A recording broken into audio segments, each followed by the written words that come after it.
Hey man, you watching Cold Red with the one and only big homie. My big homie, KB. It's up there and it's stuck there. Boom!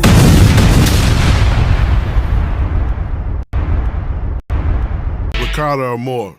Drink like a boss. Hey, what up? We in Cold Red, where there's smoke, there's fire. I'm your host, the Playmaker, and today we got a very, very special guest in the building. We got one of the legends in the building. We got Mr. Bill in the building. Mr. Bill, what up? What's up, man? Top of the morning to you. Top of the morning, man. To you and to your listening audience. We definitely appreciate Yes, sir. that. Yes, sir. Want to give it to them. Yes, sir. Man, first of all, I want to welcome you for taking time out your busy schedule to come sit on the couch with me. My man. Secondly, I got some very in-depth questions I'd like to ask you. You ready? Please. I welcome the opportunity. I greeted yourself and I greeted all the ones that came before me. Yes, sir. All my predecessors, the ones that came in here and sat down on the couch, you know what I mean, and kicked it at you here and there. You know, like I feel honored to be in this space. Yes, sir. Yes, sir. Well, let's get right to it. Come on. Mr. Bill. Of course, I know that you're a legend. But for my listening audience that don't know, tell me a little bit about you. Well, listen, you know, I've been waiting on this opportunity, you know, when the moment comes about, now all of a sudden you got so much to say, but you got so little time to put it in perspective. Right. Born here in Milwaukee, raised on the other side of the border because that's where my dad was at. There was a conflict of who was going to get me for whatever the reasons were that they were going to get me. So every time I did something stupid up here, you know, like I ended up down there with my dad. So I was traversing from Walnut Street to the Robert Taylor buildings, okay. You know, back and forth. You know what I mean? So and everything in between, you know, became I guess what the story was made out of. Okay. Yeah, you know, some of the first early things that my dad taught me was this an old lick, but he would buy corning ware in down Jewtown, mm-hmm. and bring the corning. He'd buy the corning ware for $8 a set, and he would sell it all the way up the highway, Waukegan, Kenosha, Racine, Milwaukee, for $25 a set. So you know he might go through about maybe 100, 150 sets of corning ware in our travel. So, you know, I got a little insight on that thing right there, you know, so he gave me a little something, just like flat foot hustling. Hey, man, started early. Yeah, early. No doubt. Yeah. So, Mr. Bill, let's start back in your early days, the Robert Taylor projects. Oh, wow. Let's go back. Okay, the Robert Taylor buildings, 5201 Federal, you know, was in units 1015, 1012 and 1015 and 201. Oh, y'all moved around the building. Oh yeah, well I had relatives in the building and stuff, you know what I mean? Certain situations caused us to have to do different things. Okay. So like when my mom and them moved up, and my daddy got deported from the country. Okay. My mom and them moved up there on this end. So what is his nationality? Jamaican. Okay. My dad's Jamaican and my mom was Mexican. Okay. Both of them passed a year apart. And how that union came about, I don't know. I've heard the stories. There's something like there's a backstory that goes along with this right here, where when my relatives did the Ancestry.com and came up with both sides of my family. Okay. You know, so like I was privileged, you know, like I say, to be introduced to the Jamaican side of my family as well as to be introduced to the Mexican side of my family. Oh. And it was, you know, came out to be, hey, now that's a story in itself, man. You know yes, what I mean? Sir. Yeah, like the travels, the journey, the conversations, the information, you know, different things that were translated, transmitted back and forth about my existence, you know what I mean, who I am, you know, like genetically. Yes, sir. Okay, so yes, sir. That's another story, you know. But then as down in that area down there, okay, one of my early encounters with the Justice Department, the justice system. Okay. Me and my brother were at the Museum of Science and Industry. like I went to the restroom, came back, he's in a fight with a white boy and his sister. I dived on top of the white boy, tackled him and knocked him down the escalator, broke his collarbone. I ended up in the Oddie home for a period of time. You know, took a terrible beating on that tip. But after that particular encounter, my dad said I need to have something to do with myself. Old Pete had a pool hall. Pete's pool hall was on 51st right off of Indiana. Okay. So we, you know, like he ended up putting me in the pool hall. So I ended up racking balls, shining shoes, and Pete gave me my first weed.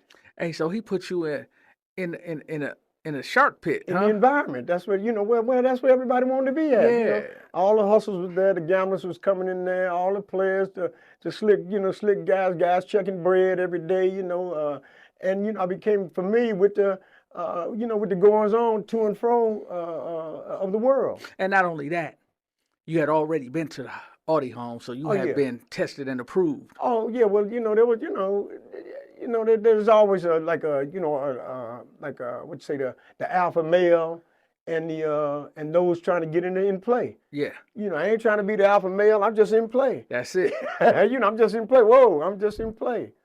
So you know. So during your time at Pete's, Mm-hmm. you ran across a lot of hustles. Oh yeah. Which one did you become the best at? Well, you know that's where I like I differed from a lot of guys because I did a lot of things. You know, I became, you know, in them kind of environments, it's like a classroom every time somebody come in the joint.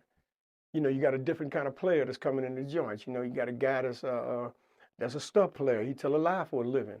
He'll play, like you say, he'll sell the Eskimo ice.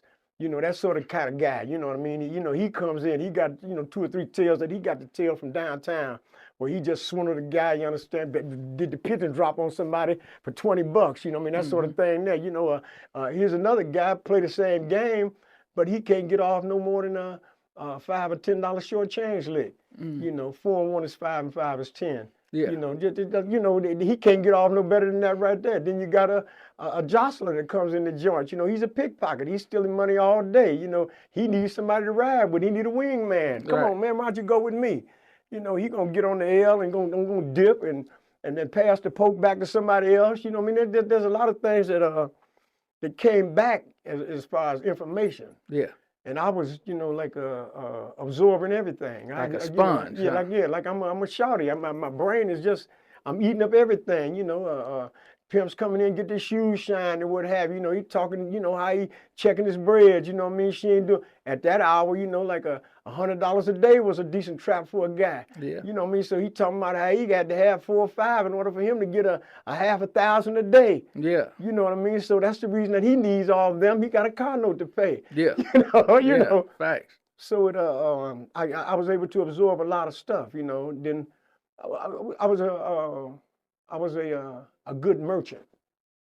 A good merchant, you know what I mean? Like I could sell my merchandise and what have you. You know, here's a guy want to sit on the stand. Man, since you up there, man, hey, get you one of these joints, man. You know, it's gonna take me a minute to get this shine off on. Do that.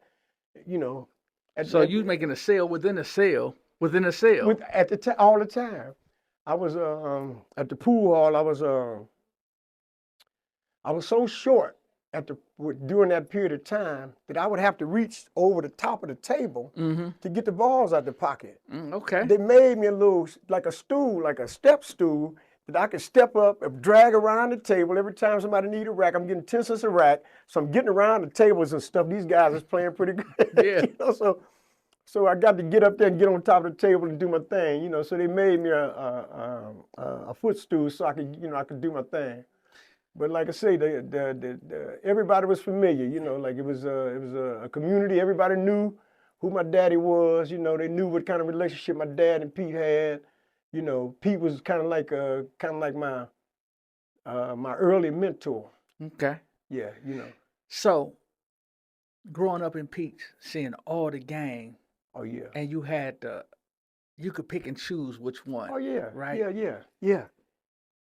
You couldn't wait to try them. Hey, they forced, you know, they like them kind of platforms. force your hand. Yeah. Okay, little girl down there, Margaret, JJ's, it was Jerry, JJ's woman, Mm-hmm. had a little sister. JJ, Margaret was a booster. Okay. She got a little sister named, well, the girl's name was Valerie. Yeah. This is her little sister. But Margaret is taking Valerie, they stealing, they boosting every day. Mm-hmm. At the hour, I might have been wearing a, maybe a 10 or 12 kid size. Right. You know what I mean? I wasn't a 14 yet. Right, You know right. what I'm saying? So they going and stealing clothes, you know, they bringing back merch and what have you. So she bringing back little hair sweaters and stuff, you know, little slacks and stuff, you know what I mean? And, you know, she got them in the bag. They're for me. I don't know, it's my, you know, this is my loot. Yeah. The guys got to tell me, say, man, you better get in that bag and see if you can get you something out of that you can wear, man. Yeah. Oh, okay. So I go get in the bag and I'm dressing out every day. Okay. You know, so every day she coming in, she bringing me fresh pieces and what have you know. And we shorties, we don't know the significance of this thing right here. We just living in you know, particular time, a particular era. Yeah.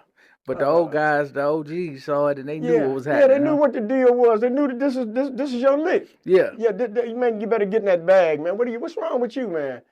Them balls can wait, man. You know, get in the bag, man. Yeah, yeah. So, oh yeah, okay. You know, she don't put up no resistance. Yeah. So I'm in the bag. You know? So how long did it take you to really find yourself and come into your own? Probably about I was about 15, 16. Was you still in the Robert Taylors? No. Time? Well, I transfer. I go down there twice a week now. Oh, okay. You know what I mean? Yeah. So you know, at this hour, you know, family still got relatives, still family got. Oh, down so there. you was able to have the tale of two cities. You basically tried your hand everywhere. Yeah. Everywhere, not just two cities. I say 30. Okay. Yeah, they put me like I had an attitude where I felt that I could work out of any situation. You know, there were some times where, you know, like I used to play pool pretty good. You know, I used to love that game. So I would leave out of here, Chicago, leave wherever I'm at. I'd have a bag of slum, a pool stick, and a bra. Okay. You know, and I would go and I might not come home for 6 months, might not come home for a year. Oh man, because one hustle ain't working, the other one is. Yeah, right, all the time. And then, you know, everybody was, working for the same goal. So in those eras, they had two type of players, gorillas and finesse. And you come off more finesse than anything. Oh yeah. We, you know, like there were gorillas that were finesseful. This is the reason why some girls chose them, because they was a gorilla over there, but they really had enough game to, you know, to play their hand over here. Okay. So, you know, like say the gorilla persona kept the wolves off of the sheep. Yeah. Okay. Makes so, sense. you know, so you had to have somebody who could play both roles, and work the situation as it may be. You know, I'm, you know, one of them kind of situations, you know, where I would throw my hands, you know, my cousin, he just passed, you know, like and may Allah take his soul in mercy, taught me how to box. Got an uncle that's a Olympic champion. Taught him how to box. Taught me how to box. So, you know, like whenever he would take me all around the town, you know, like, you know, I done been all around the town and stuff, you know, with that kind of scenario. So in building your name in the early days, what did they call you? Well, you know, like I had several names. They call me that. There's several. Oh, that's some. The most prominent I would think was Mr. Bill. And you developed the name Mr. Bill at what age? Oh, about 25. A young cat being called Mr. Bill. Yeah. That says a lot. Yeah, about through that right in there, 25, 30 is right in there. So we're going to go with 25. Okay. Mr. Bill. Yeah. To be addressed at that at such an early age speaks in volumes. All right. See, there was a period of time. There was some things that were taking place, and we're gonna be discreet about how we explain this scenario. There were some things taking place in certain places where I had an opportunity to get involved in a network, and the network procured alcohol. That was my early experience in the liquor industry. Okay. And you know, some things occurred, and I ended up with like a whole, like almost a a commercial building floor full of alcohol. Mm. I sold liquor bootleg. I sold bootleg liquor for almost 2 years straight. I was a millionaire at 25 Mm. from that particular endeavor. Now, as we move forward, you know, like I'm wide open. You know, I'm wide open. Like I said, I got bread. Like people don't think money will change you, but money changes you. You know, it might not change your attitude, but it'll change the places that you can go. It'll change the quality of life that you actually have. It'll change the car you drive, the way you live. It'll change your family. You know, it'll change a lot. Yes, sir. And just because you got it, you know, and it'll change you psychologically. Mm.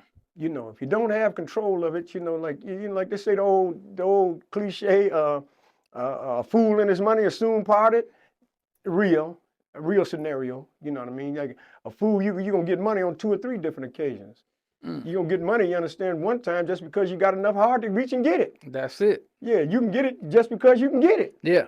Yeah, then you're gonna you're gonna jack that off because you ain't got enough sense to know how to keep it. Right. It Yeah. came too easy. Yeah, right. Then you're gonna get it again. You know, when you this time when you get it, you might think that you know what you're doing with it and jack it off again because you really don't know what you're doing with it. You ain't had the instruction, you know, again. Yeah, Mr. Bill, you look so young. Oh, How old man. are you? Thank you. I'm 73. At 73 years old. Most of us can hope to be rich one time. Oh, You've probably been rich. a few times. So, you was one of the type of the guys that first you got rich on purpose. Yeah, Then you fell off just to see if you can do it again. yeah, almost. Or just did it again in the process of doing something else. Right. The Potawatomi site. We cleared that site off down there. You know, if you remember, the Potawatomi site was the site of the Milwaukee Road. The Milwaukee Okay. Road was down in there. The railroad yard was down in there. We cleaned that out. Me and another cat partner of mine, loved him to death, you understand? But he started and got out the way, you know, just retired from the telephone company down in Texas. You know, my man is my man. John Roberts, we got rich together. You know, we in playing, you know, doing some other things at this point. But we cleared off the Potawatomi site and had a salvage yard. Had a whole salvage company. Had a relationship with Dave Bing. Dave Bing was of the Detroit Pistons. Was the mayor of Detroit. He was the only black steel contractor in the country. And he said if we could ever get steel down to the port of Kenosha, we could get $130 a ton for it. And so that's when we started trying to work. And y'all toward got it down there? Did we? On a number of occasions. Well, there's a will, there's a play, huh? Hey, and from I think it was from March of 1986 to November 1986, 3.5 million. Steel contracting. You know, like people ain't hip. Steel, we talking about railroad steel, carbon steel, the best steel ever made in the world, the first steel laid. You know, yeah, that steel was getting you top dollar, you know, at 27 pounds a square foot and 44 pounds a square foot. Excuse me. Yeah. Man, talk your talk. Man, Yeah. at that time, right, your entrepreneurship was through the roof. Oh, yeah. Oh, But the love for the streets. yeah, send me back to the penitentiary. Let's talk about that. Yes. Out of all the things that you learned that got you rich, right, the legal way, Yeah. what was it about the streets that enticed you? The action. Being a rich man is a lonely life. You know, you sitting around, you ain't doing them numbers and shit all the time. You always worried about, who gonna, who gonna reach in, who in your pocket. You're always worried about that. You ain't happy, because at a point in time, integrity goes out the window. When people see a bankroll, all of a sudden, like whoa. Yeah. Like now, like my brother, my loved one, my wife, my that's out the window. This nigga got a bank. Wait a minute, I never knew. Here we go with the loss of integrity. Now all of a sudden some other shit is in play. Now all of a sudden now you're scared, you're nervous wreck. Chump can't go to bed at night, scared to death to go to bed, scared to death to eat. Somebody's cooking. Cause they giving niggas what's that? The antifreeze and all kind of shit. They doing all kind of shit. The level of anxiety that comes with having money, that's the price you pay. Yeah, that's the price you pay. Your sleep, your peace. Yeah, your confidence in the world. Yeah, your confidence in people. Come on. Why, though, right? And the reason I say why is because when you was broke, you didn't have them problems. That's right. That's right. You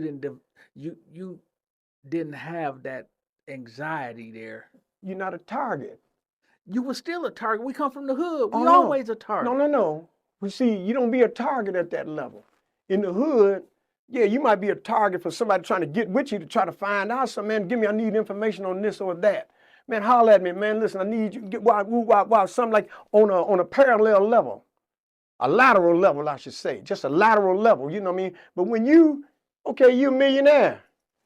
It's on the record that you're a millionaire. You're a target, not just for the robber, but the police trying to get at you. The lawyer is in cahoots with the police because he gonna get a bank. If they get a chance to knock you off, he gonna get 50, 60,000, maybe 100,000, depends on how good they get you. Right. You know what I mean? And but see the people in the street become, where your partners, where you got a guy that you was breaking bread with. Every step you took, you brought him along with you. Yeah. And then you look around, you understand, you know what I mean, and you catch him in your pocket. So tell me this. Come on. When you went back broke, did you find peace? So why was you so anxious to get back to that level? Oh, no, because I had learned, you learn a lot of shit with money. Yeah. And how to live with it, how to enjoy it. And that's what I say, man. Everybody that got money ain't no players. They No. Everybody that got money ain't no player. There's a lot of guys there's just some smart guys, super intelligent with regards to the administration, with the system, how it's playing, how it plays out, like them stocks and bonds and what have you, like say acquisitions and mergers and different shit like that right there. It's a lot of guys that are super smart. But then they have problems. They got other kind of issues. They alcoholics, peel heads. They're sniffing. Mm-hmm. You know what I mean? Yeah, they got problems. Wife is messed up. You know what I mean? She got a what's my man's name? Nicole Simpson and Ron Brown. Yeah. You got that kind of relationship. You on top of the world, but here you got your home is messed up. You know what I mean? Yeah, you ain't, see those issues right there kill whatever enjoyment or joy that you might get out of a bankroll. Right. Yeah, that kills it. Mr. Bill, at 73 years old, you still appear to be in good health. You look 50, right? Hey, listen, this joke. This is a joke. I've been getting away with this 45 shit for over 30 years. Yeah. So I can imagine you in your 20s. When did you find out that the girls really liked you? Early, because we was always, we was hounds. We kids, we in the neighborhood, we shorties, we hounds, I mean, then you find out that she ain't mad because you was with her, and she ain't mad because you was, everybody, okay, well, shit. I just, try to make time for everybody. Right. You know what I mean? Yeah, we just try to do what we could. It was, and it wasn't, see, a lot of them situations that people misconstrue or get mixed up. Mm. Especially at the level where we started traveling, we started going off cross country somewhere. doing the things that we was doing. Everybody got specific talents, you know what I mean? Boosters, pickpockets, flatbacks, dancers, you know, there was a variety of talent in the midst of the goings on. And so we let everybody do whatever they did. But the thing was that they was just as hungry as we was. It wasn't like we was, okay, you know, cracking the whip type thing. You know, go, woo, no. Man, listen, they in the mirror every day. They getting their makeup on. They just, baby, did you get them shoes for me? You know what I mean? I need that stuff that you got to go get that stuff out the cleaners. You know, people misinterpret, like a lot of guys think that particular game or that particular aspect of the game was a simple affair. No. It was not a simple affair. It's all about management. Right. Maintenance and management. That's what that game is. Maintenance and management. Because you got to manage them whores first of all, and you got to maintain them and make sure that they're at the level that they need to be at in order for you to get your bread. Right. That's how that shit played out. A lot of them clowns think that you could, hit her in the head, bing. Yeah. Sitting out there with a black eye, you know what I mean? Shoes ran over, you understand? You know what I mean? They took the this is on the national level. Yeah. They took the prominence out of that game. So was beauty always a thing for the lady to have the best looking one, or do you believe that you could no. Do you believe you could put a wig on a pig and send it to the and gig? they'll go to work. You understand? I got 2 or 3 stories that I dare not tell because I've seen transformations in that thing, in the situation as it was. We're abroad, like I done seen a guy take a girl from, like say, debt broke off of downtown, no, like little old flat looking shoes on, you know what I mean? Just some hot pants on and a halter top, a wig on, a nappy wig. And come here, let me talk to you for a second. First of all, come here, let me go down there and feed you, so you'll be healthy enough to listen and understand what I'm talking about. And in the process of me feeding you, I'm gonna pull that wig off your head and pick it out. Okay. And pick it out, you understand? You need to be looking a little bit more appropriate than that right there. Pick the wig out. So at that time, would you know if she can follow instructions or not? No, you don't know until you actually go. Okay. Yeah. So I called one day, listen, I called Ruby May, who was the Mayor Hatcher's secretary out of Gary, Indiana. And, she was like square as a block. We was going out east, going out to New York. We come on across, Ohio, Pennsylvania. We get into Erie, Pennsylvania. Erie, Pennsylvania's got one of the biggest truck stops in the world. Yeah, definitely. They still got one to this day. Yeah, to the day. Oh yeah, it was there 50 years before I showed up. Oh wow. But anyway, that's a test ground for a lot of guys that would come out of like Cleveland, Cincinnati, on the north end, Detroit, on that end right there. They would go up there and put them to work up there before they went down into New York, into the city. So this is what happened. Man, listen, Ruby May jumped out the car, you understand? Like I'm talking about like Secretariat, bing, you know what I mean? I couldn't believe it. And she's supposed to be a square? No. The mother was looking at me and said, who is she supposed to be? It's your girlfriend. Go get her.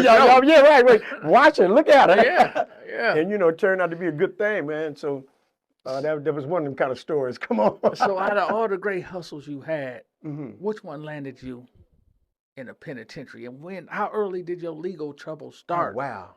After you knocked the guy down the escalator. Oh, that was just the beginning. I would say almost every 10 years I had a problem.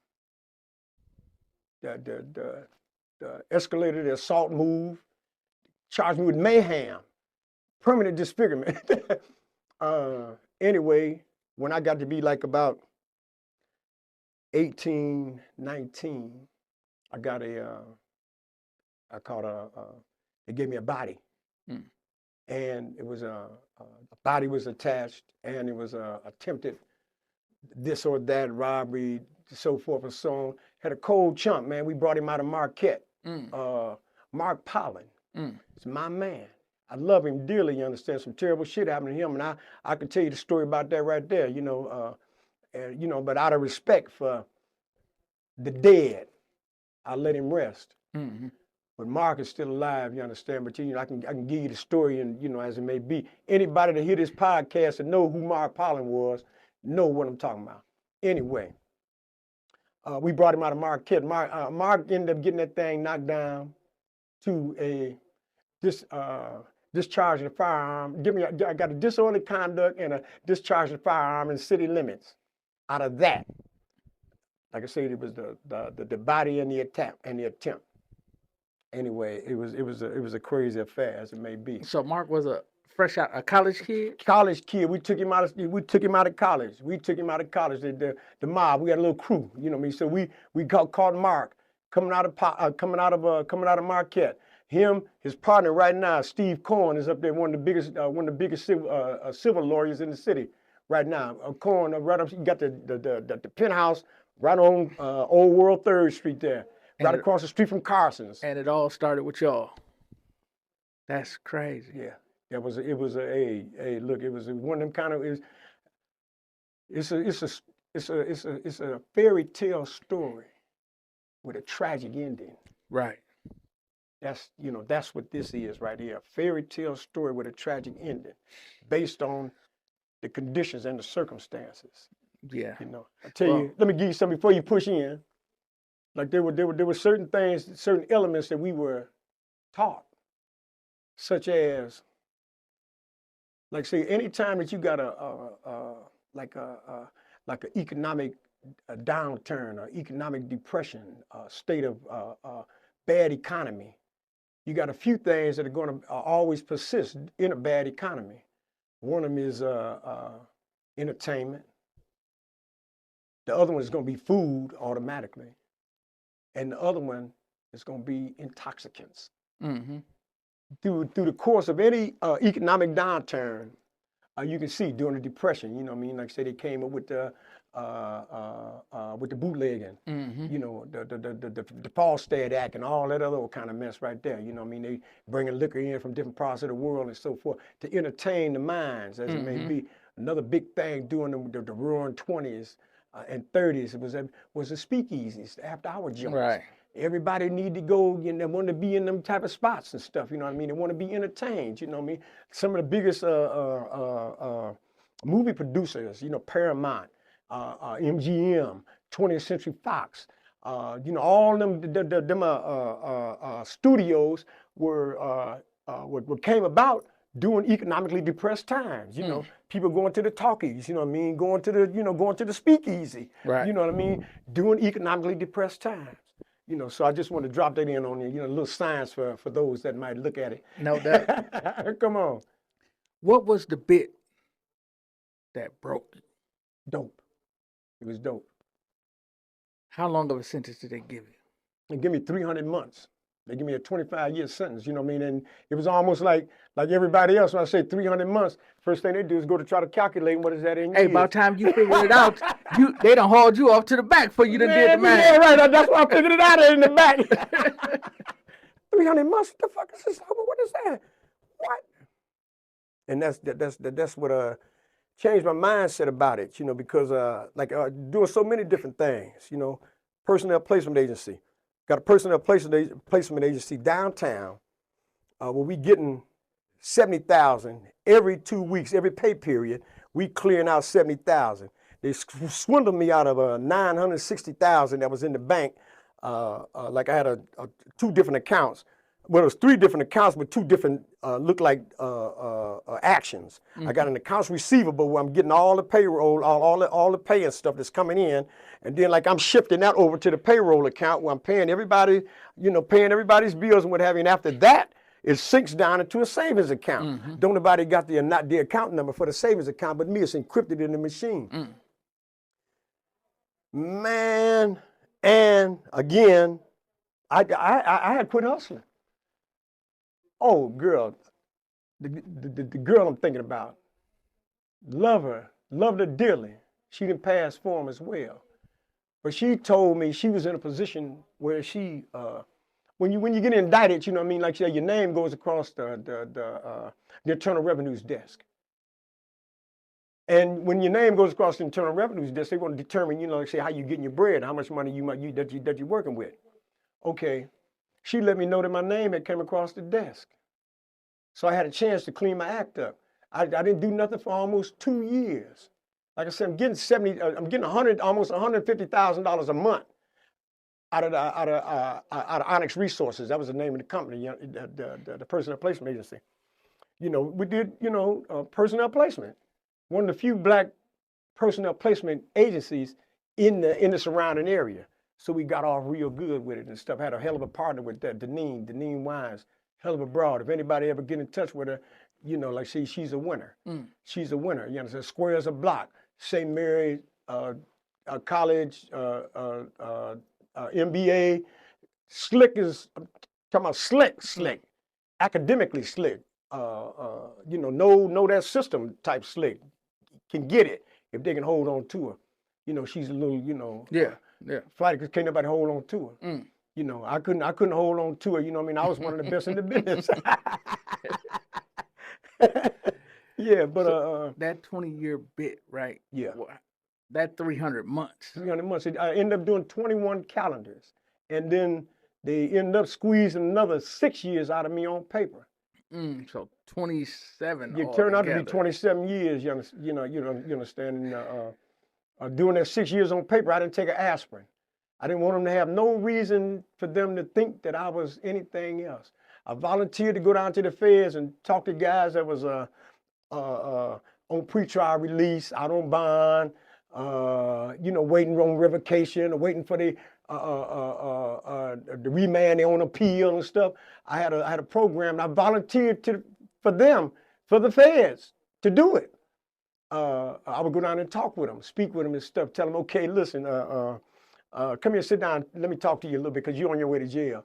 And, Right. Let me tell you what this thing is going to look like for you. You know what I mean? The first thing that they're going to do to you, within 15 minutes of them stepping your back, you understand, they're going to dehumanize you. What you mean by that? They're going to make you get naked. They're going to make you bend over, cough. They're going to look up in your behind and dehumanize you. At that point right there, you're going to turn into one of two things. You're going to either be a hardcore homosexual or you're going to end up being a killer. Right then. 15 minutes after they step you back. They tell you first thing they do, I'll take those clothes off. We're going to, put this on. So you'd have been violated before you even walked through the door. Before you get on the other side of the wall. Yeah, they're going to treat you bad. They're going to handle you real rough. During that prison sentence, you found yourself.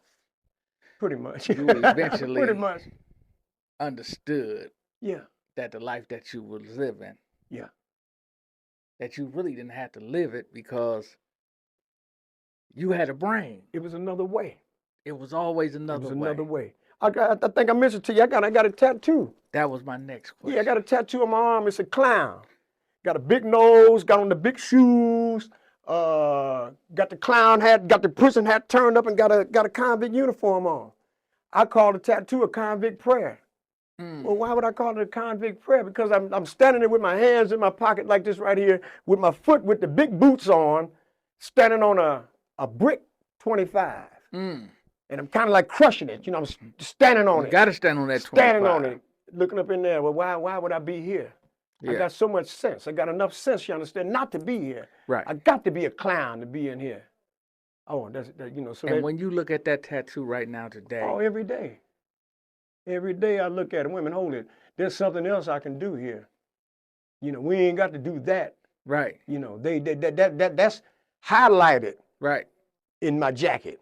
Highlighted. I will transport. I will go and get that bag. Yeah. You understand? That's in my jacket. Yeah. Yeah, like the case. The case was one of them ghost dope cases. Ghost dope. Ghost dope cases. Yeah, they convicted me based on a chump's testimony. Wow. Yeah, Gerald Bowles. That's who testified on me. Pledge allegiance to the flag. Oh. Yeah, that's who did that. Just in case, I ain't gonna hold it back. He know what happened. Right. Everybody, the whole system know what happened. Yeah. Yeah, I fought that thing all the way. I was getting off paper, and they told me, you understand, that they denied my motion when I was getting off paper. But I fought that thing from the day I was in there to the day I went, to the day since when I got off paper. They told me that the case that they mooted the case because the defendant was no longer in custody. They made the decision in June of that year. I didn't get off paper till October of that year. So when the chump was telling me about getting off paper, you said, well, you got to sign, do this, do that. Oh, yeah, by the way, they mooted your motion. Well, how did, I didn't get no notification of that right there. Oh, yeah, they notified us. He gave me the paperwork. So I'm going over the paperwork. So the first thing I look at is the date. Right. I said, they mooted this back in June? And yeah, they mooted it based on the defendant is no longer in custody, and I'm just not getting out of custody in October? Right. Something's wrong here, Jay. Something's definitely wrong here. He said, oh, just leave it alone, Lamar, it's over. Dang, you right. You are absolutely right, because it'll be some other shit. Yeah. it'll be something brand new. Mr. Bill. Come on. You been 73, right? You done seen a lot of things go out of style. Oh, yeah. Such as clothes and drugs. Yes, sir. To come back in style. Oh, yeah. Oh, yeah. Over and over again. Oh, yeah. Because everybody seems to think that fentanyl is new. Oh, no. No, see, it's not the fentanyl. It's the effect of the fentanyl that would never change. You can take heroin, morphine, any of the derivatives that they have on the market, fentanyl being another one. There was a period of time in there where they was making Karachi. They was making Karachi. This was some dope that they were so powerful that you had to cut it with strychnine or some shit like that. You know what I mean? You had to cut it with, it was strychnine based, and you had to cut it with lemon juice or some other wild stuff. But they've been making designer drugs since you can far back as you can remember. They had one, that ice ain't nothing but old methamphetamine. That's all that is, and they've been using that since World War I or World War II. Hitler created that, and they've been using that since then. Right. Yeah. So these are some things that don't ever change. Like I say, the delivery method might change, but the effect of what they're looking for ain't gonna change. Right. They're looking to be slumped over. At one day, 1 hour, it was Red Devils or Seconal. Today, it's Percocets. Right. They want to be slumped over. Back in our era, it was Ammonel, Tussin-X, Robitussin AC. Today, it's just flat lean. Right. Yeah, you know what I mean? Yeah. They just changed the name. Yeah, they just changed the name, but the effect is still that, again with the cocaine, they didn't made it. They didn't contaminated it to a point, where it's not even, conceivable anymore. Right. You can't even conceive that the fact of doing that. They got, they don't have the game that we consisted of when we was doing certain things. Right. Yeah, we put together a bag that don't have no dope in it. Right. and give you what you're looking for. Yeah. Yeah, right. Yeah, absolutely. Yeah, so Mr. Bill, you've managed to adapt and reinvent yourself from decade to decade. Oh, yeah. You learn how to keep up with the forever changing world. The world is moving at light speed. Sure. And it's almost like you right behind the Jordan. Sure. Because now you got off into crypto. Oh, yeah, absolutely. Now, most people your age barely can use a cell phone, and you talking about crypto. Yeah. It's the environment, it's the people that I mess with. Okay. Yeah, I learned, like say, one of the things that you can really determine by a guy's behavior, his attitude, the way he deals with things, is by the people that he mess with. You can look at a guy, you understand, if you see a guy that's steady running down to the corner every day to get 2 cigarettes, and then before he can get back home, he drunk and then got in a fight and got robbed because he was down on that corner. He keep on going down there every day. He ain't learned nothing. Right. Sooner than later, like I say, 20 years will teach you a whole lot. Right. Including what not to do. Right. Yeah, and that's something that I learned. So the saying is true that if you hang around 4 millionaires, you'll be the 5th one. Yeah, no doubt. Soon, very soon. Say it don't. It ain't no other way but to Ain't run no other way. downhill, huh? Yeah, right. Like I say, the vibratory frequency, one don't come around the other one. Okay. Yeah, if you broke and poor, you understand, you won't be around no rich people. Right. You know, if you rich, you understand, you ain't gonna be around no poor people. Oil and water. Yeah. It's the frequency. It's the frequency because we are vibrating some stuff. Yeah. We sending out a vibe. If some people know it or not. You getting that that vibe, that vibration of guilt, or you getting the vibration of lack. You sending these things out, these vibes out, and then any conscious person can feel that vibe and be trying to get away from your ass. Right. You know what I mean? Oh, you're behind. Excuse me. So, Mr. Bill, you look into the camera, and what would you say to the so-called YNs of today? Oh man, please, I'm begging you, I beseech you, I beg you, get yourself together, man. Know what you're up against. Know what you're working with. Know what your opposition is. You got to know this, man. You got to know this because these people ain't playing with you. Look, like when I talk about that 21 years, I did a couple bits before that. 20 months, 30 months, something that really couldn't hurt me. It didn't hurt me. It allowed me to have a mindset to go back into doing some shit that I was doing and I knew that was gonna get me a number eventually. But the thing is that that ain't what you want. That ain't what you want. I'm telling you from experience, it's not what you want. What happens, like I say, immediately, 15, 20 minutes after you get in there, they're going to dehumanize you. They're going to make you less than or anything that you ever considered that you could possibly be. You can't imagine the attitude that you have, the despise that you have, the hatred that develops in your heart at that point. From right there, I'm talking about in 15 minutes, you'll never know. And then when you start it, God forbid that you give you a number. God forbid that they give you 10, 15, 20 years. God forbid that they threaten you with 10, 15, or 20 years because most of you niggas is going to tell some shit. And then another thing, man, I'm like say the older group of you guys is really, really sad because I was just listening to the news a week or two ago where there was a 13 or 14-year-old that had concocted a scheme to kidnap somebody else's baby who was no more than 2 or 3 years younger than him to rob his mama. What was wrong with what kind of niggas? What's wrong with that? What kind of picture is that? What kind of story is that?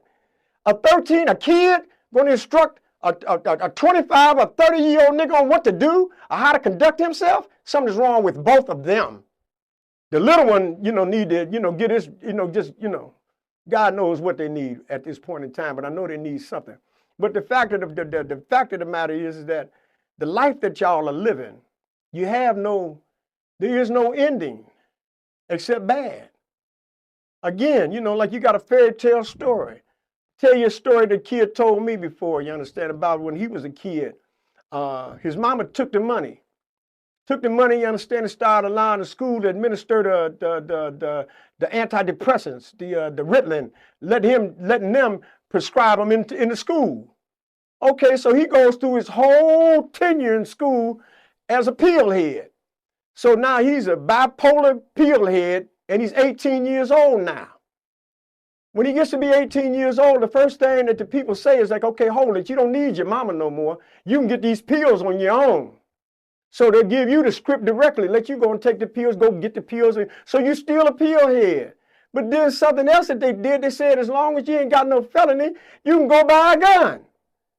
So here you is with a bipolar pill head nigga that went and bought him a gun, and he's unstable. He's mentally unstable. He hasn't prepared himself. He don't know how to shoot the gun. He ain't been nowhere to practice gun safety. He ain't had nobody to tell him nothing about the gun other than if you get close enough to a nigga, you can kill him. And that's it. That ain't gonna get you nothing. You don't want what they're gonna give you for that. And you don't know what's gonna take place like it has happened in so many other instances. What if this other nigga got a gun too? Right. That means that you lose too. Not just do you lose, but the effect that it has on everybody associated with it. First chance y'all get, one of y'all get, y'all go and get the movie called The Onion Field. Movie I seen many, many, many years ago. But the understanding of the movie is that there was a murder in the onion field. A security guard or police got killed in the onion field and what have you. And the premise was all of the effects that it had on everybody that was involved. The effect that it had on the robbers, the chump that killed the police, their families, the police, the security guard, everybody that had anything to do with that particular murder, it depicted the effects that it had on everybody. And everybody that was involved, everybody that murder touched was messed up. Everybody in that murder was, the police that was supposed to be there protecting his partner, he ended up being a security guard. They fired him from being a security guard because he started stealing. But he was a loyal, decorated police. The wife, the two chumps that got caught on the murder, one of them ended up telling the other one, well, look, I'm going to let you off if I go in here and, I'm going to tamper with you. I'm going to mess with you. I'm going to make you put this thing in your mouth, and I'm going to go and tell the court that you didn't have nothing to do with it and get you released. He did what the cracker wanted him to do, you understand? He ended up losing his mind. Go get the onion field. That's a recommendation I give to the company. No doubt. The onion field it is.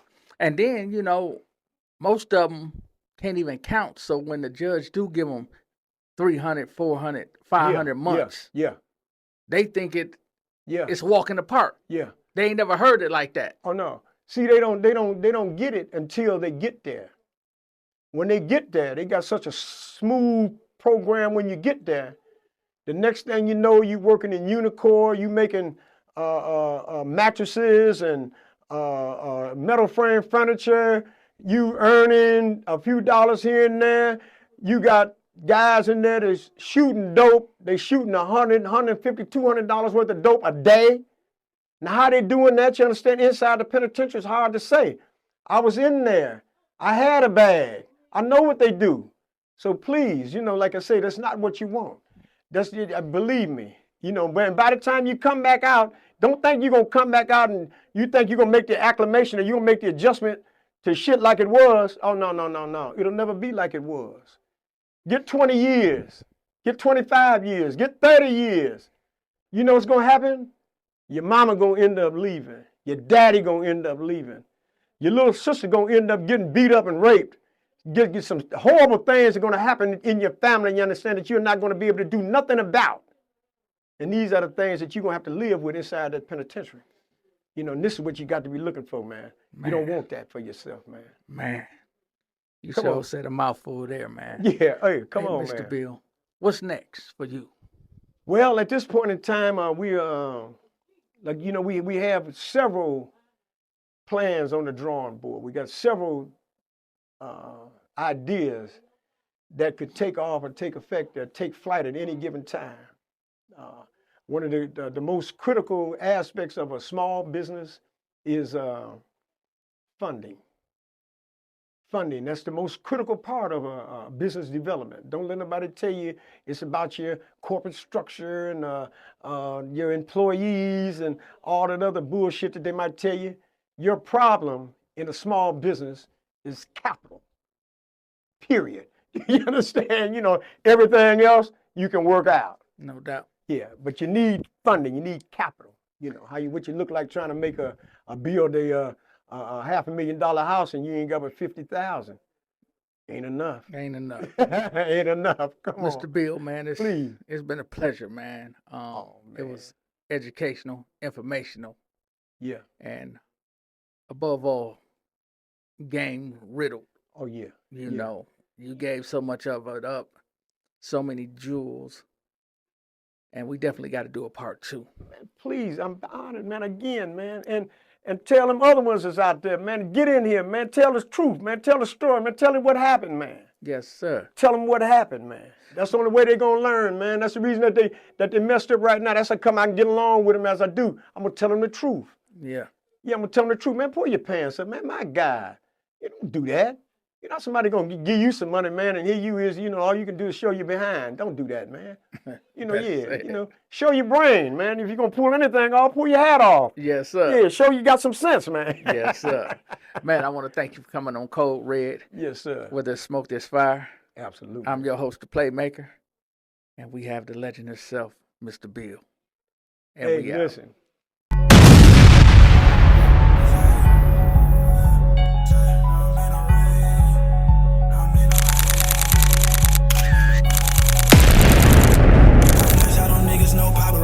Look, baby, hop on this dick and ride like a Kawasaki. I be in mood almost every song.